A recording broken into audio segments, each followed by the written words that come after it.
Before I get into the video, I think we have to address the elephant that's in the room, meaning the Christmas tree that's still behind me. I'm very aware Christmas has come and gone. I'm filming this on the... Mami, was ist der Datum heute?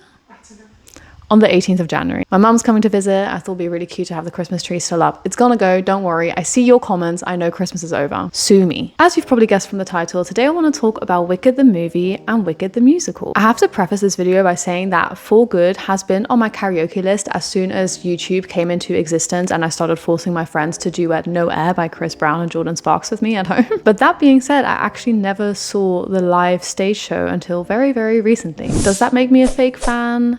Maybe. I would say it definitely doesn't make me as big of a fan as other people. You guys saw quality and went for it. I instead spent all of my money on K-pop merch. Again, sue me. Second thing to note is that I absolutely love Ariana Grande. From the moment she first came onto my screen in Nickelodeon and Victoria's, all the way to releasing Put Your Hearts Up, which I know she really absolutely hates. That song with a burning passion.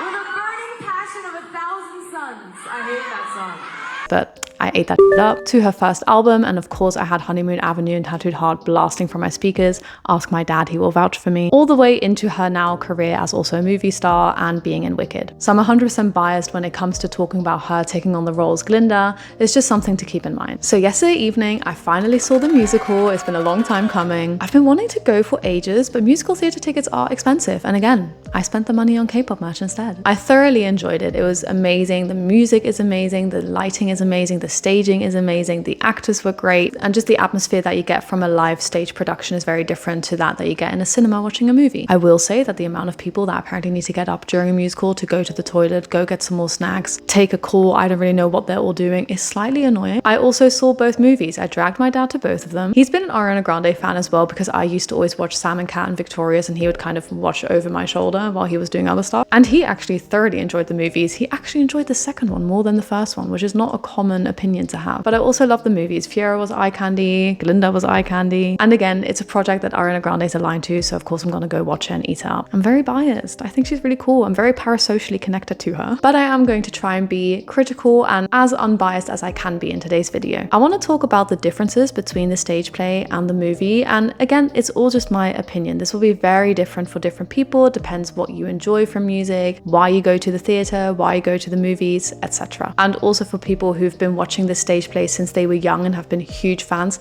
I'm sure you will have very different opinions to mine.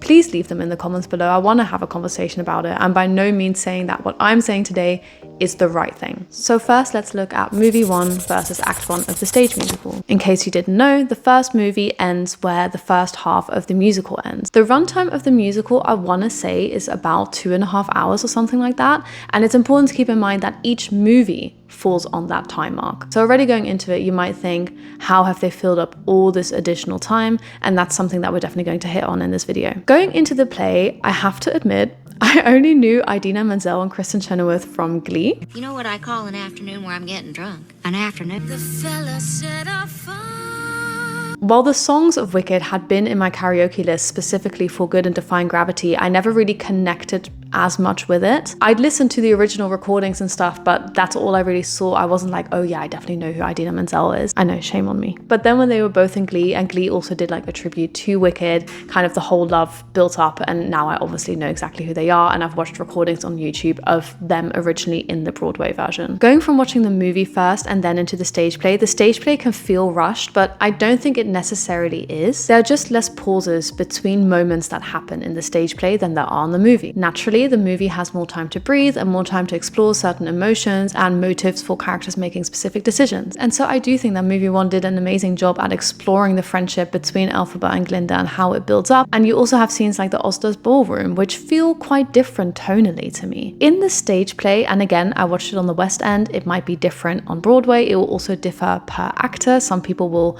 embody the character in different ways and highlight certain quirks of characters in different ways. But in the stage play we saw yesterday, the Oscars ballroom scene almost felt more comedic And there definitely is an element of comedy to it, but in the movie it feels more emotional and painful, yet wholesome at the same time. I think in the movie we see a lot more of Glinda realizing what she's done and really making an effort to show Elphaba that she's sorry and that maybe she does want to be friends. Obviously we can't talk about that without also talking about the bond between Ariana Grande and Cynthia Erivo, which shines in the movie. I know you guys all hated the interviews. I don't know why. All I can assume is that you don't have a best friend that you act like this with, in which case I apologize, and I think you should go find a best friend that you can act like this with. Back to the movie though. To me on the stage yesterday, I did enjoy it, but it didn't come through as much that this is really the moment that solidifies their friendship. And I think that in general, on the stage version, there are a few more moments that feel more maybe awkward than sincere in other ways. There are actually quite a few moments where there's no music at all and there's a bit of silence. And it's probably just me, but at times I was like, is this expected? Is this normal? Has someone forgotten a line?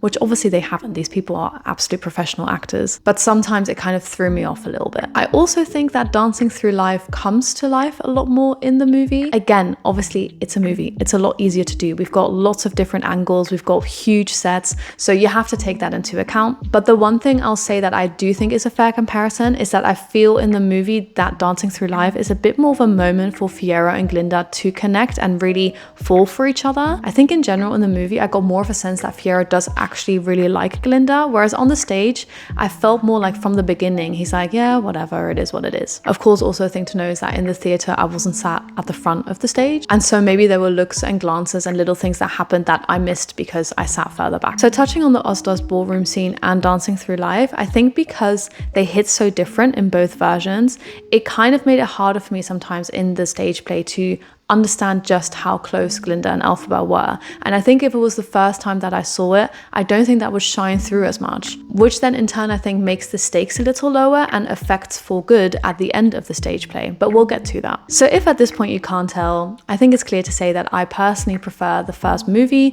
to the first act on the stage. I think in the movie there's more political tension. I think the story feels a little bit thicker and more fleshed out, but again, that's because they have way more time to do it. A thing to note though is that I absolutely loved the wizard in the stage show, both the actor and also the like technical animatronic for it. I thought the face was so cool and it felt a lot more scary and a lot more daunting, and it was really there, and they played so well with the different lights in the theater, so that was like a huge plus point for me. I also think Madame Morrible is better in the stage play. I do think in the movie she has more moments because we get the close-ups of her face where you can tell she's not what she's saying she is, but that's very much a movie thing. I think just character-wise, I think she's better in the stage play, especially in Defying Gravity when she comes out onto the balcony and does her speech of like this wicked and basically says that Elphaba is wicked. That felt a lot more impactful in the theater than it does in the movie. Like, she was scary in those moments. And I think this is a common gripe that people have with the movies in general. I think that people felt like she was miscast and that her character wasn't really done justice in the movie. So I don't think I'm fully off track here with what the general consensus of the movies is. Something that I do think people are gonna have an issue with is that I have to say that I preferred Ariana Grande as Glinda to the actress we had yesterday as Glinda. Again, she has loads of takes, she's got loads of different angles to play with, so it's very, very different. On top of that, the stage play can be very exhausting, and I think especially the role of Glinda, where you're supposed to be very perky and running around, can be very tiring, and so I'm taking those things into consideration. The actress who played Glinda on the West End stage yesterday, her voice was amazing. I think she was great. She sounded amazing. She looked amazing. She did the part. So it's not that. It's more just the little characteristics that I personally felt were missing on the stage. There's a bit less of the silly, frantic little jumps, little squeals. Also, the toss was a little bit different and was less of like a toss and more of a tossed. I know that sounds really silly, but it's just a little difference to keep in mind. Also, this is a super personal opinion, but I've been listening to the soundtrack of this, both the movie and the original Broadway stage, for so long that I'm very used to hearing the songs in an American accent. So when they changed it to a very, very English accent, it really threw me off. For example, in the Osdos ballroom, when they're like, let's dance, but it's like, let's dance.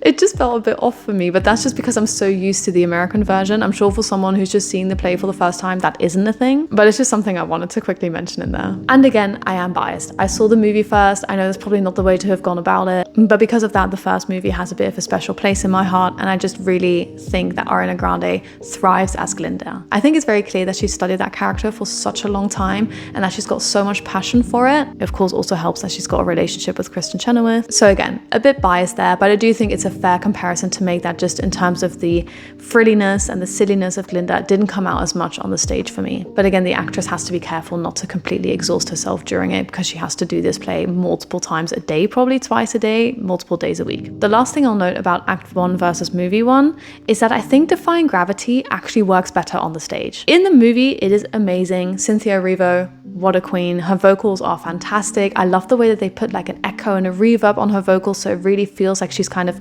shouting this to the entirety of Emerald City. But I think we can all agree that in the movie, the song is intercut a lot with different scenes showing different things that are happening. And it takes away from the impact of the song, especially the final kind of crescendo at the end. In a stage play, there's 1 or 2 interruptions just when Madame Morrible comes out and does her speech, and I think 1 other, but that's about it. And so you really have this build up to Elphaba kind of flying up and singing, tell them how I'm defying gravity. We had a fly show. I know at times there's a no fly show if they don't get her harness on, but we managed to get a fly show. And the actress playing Elphaba did amazing. And I think it just had more impact because it was one continuous song rather than intercut with lots of different things in the between. And that brings us to the end of Act 1 and the beginning of Act 2. This time I'm just going to come straight out of the door and say that I actually prefer Act 2 to the second movie. The pacing is better and I think it feels more punchier because of that, and there's just a lot more like whirlwind, lots of stuff is happening, lots of different pieces are moving. Also, there's a clear tonal shift from the first act to the second act, but because you only have like a 15-minute break in between, that makes sense. Towards the end of the first act, you can already start to tell that things are darkening, the colors are less bright, there's more red being used. But of course with the movies, we had a year gap in between, and so I think a lot of people who especially didn't know the story of Wicked were expecting another movie like the first one that feels quite lighthearted for a big chunk of it, has very bright colors, very bright musical numbers. The second act doesn't have that. It has darker musical numbers, the stakes are higher, and I think that on the stage that works a lot better than it did in the movies. Of course, also the movie added 2 new songs to the second movie. Controversial opinion, I actually really like Girl in the Bubble. I think it's a great way to build Glinda's character more, but they both add to the runtime, and in general just the runtime of the second movie is too long for the amount of kind of content and songs that really are present in the second act. So to bring that all together, I think the first act does do really well as a standalone movie. 2.5 hour runtime. You get a lot more time to look at the friendships, at the animal subplot line, building up the moment that Fiyero is kind of changing and changes his mind on things. But I think that the second act definitely doesn't need a 2.5 hour movie. So where I think the movie went wrong is that it should have just made a 90-minute movie for the second part, not another 2.5 hour spectacle. But I know it's a tough balance to strike. I also think that in the stage play, the reveal that the wizard is actually Elphaba's father is handled better. That being said, I actually think that in both versions, they should do more. This should be a big thing for him. In the stage play, we get a bit of a reprise of Sentimental Man. I don't think we got that in the movie. I think it's just like oh, I didn't know that. And then we just don't see him again. And while it's similar in the stage play, we get a quick reprise of especially the sentence, "I've always wanted to be a father," of Sentimental Man, which kind of ties it all together and hopefully brings a bit more impact of what's happened here. That's something, just to circle back briefly to Act 1, that I struggled with a bit in the staging there, was that there isn't a lot of breathing space for these emotions to be felt fully. There's not a lot of room to breathe for Elfie to feel the real impact of the Osdur's ballroom scene before Glinda comes in and kind of outstretches her hand in an attempt to be friends. There's not a lot of room to breathe in "I'm not that girl." And I think it's a bit similar in Act 2, but I think because the pacing of Act 2 is a lot more whirlwindy and it's supposed to be like that, things are happening one after the other and it's very confusing for Elphaba as well. It made more sense that there was less breathing room. So if we look at No Good Deed, which is a bit more drawn out in the movie, I think there's a lot more breathing space for Elphaba to really understand what's happening with Fiyero at the time. We have a bit less of that on the stage, but it's not required. We can see the impact it's having on how she's singing the song,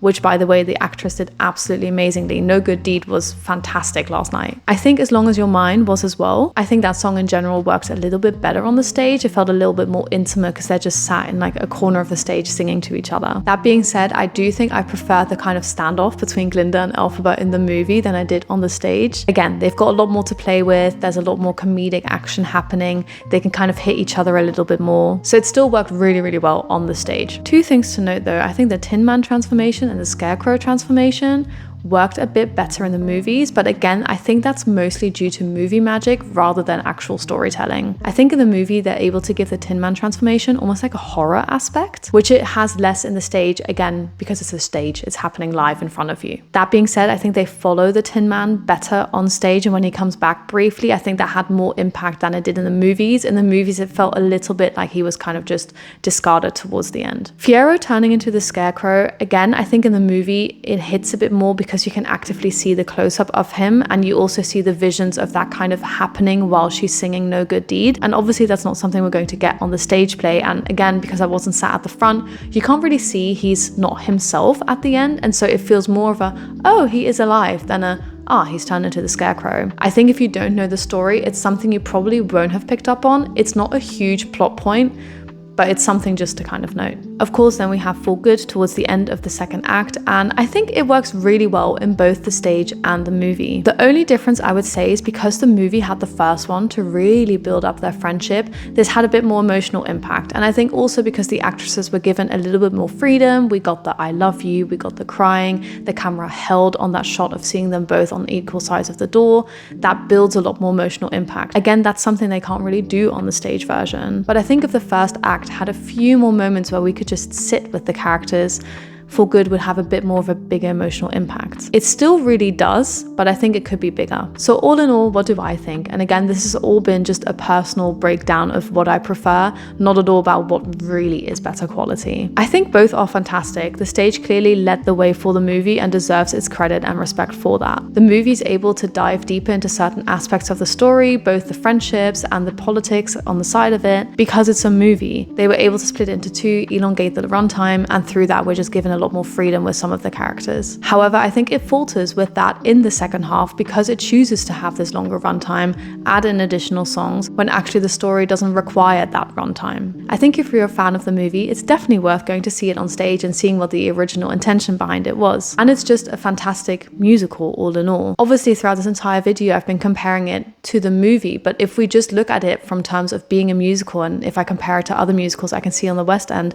it's absolutely a standout. I think the songs are amazing, both on stage and in the movie. The way the songs are written, the musicality behind it, the staging of it, the blocking of it, the dancing, all of it is fantastic. And I think the vocals that we get is not something you see in a lot of musicals. The absolutely beautiful operatic voice of Glinda and the more soulful mixed register that we get from Elphaba is fantastic. Songs like Defying Gravity, For Good, No Good Deed, Popular are massive hits outside of the musical for a reason, and they translate amazingly well both on stage and in the movie. And that's really all I have to say about it. I think make up your own mind. If you can, go watch the musical. If you are unable to, there are fantastic clips on the internet of parts of the musical that you can watch. I'm sure there's a bootleg version somewhere of the entire musical as well. And let me know what you think. Maybe I've completely missed the mark on certain aspects of the character, so let me know in the comments below. And I'll see you in the next dimension.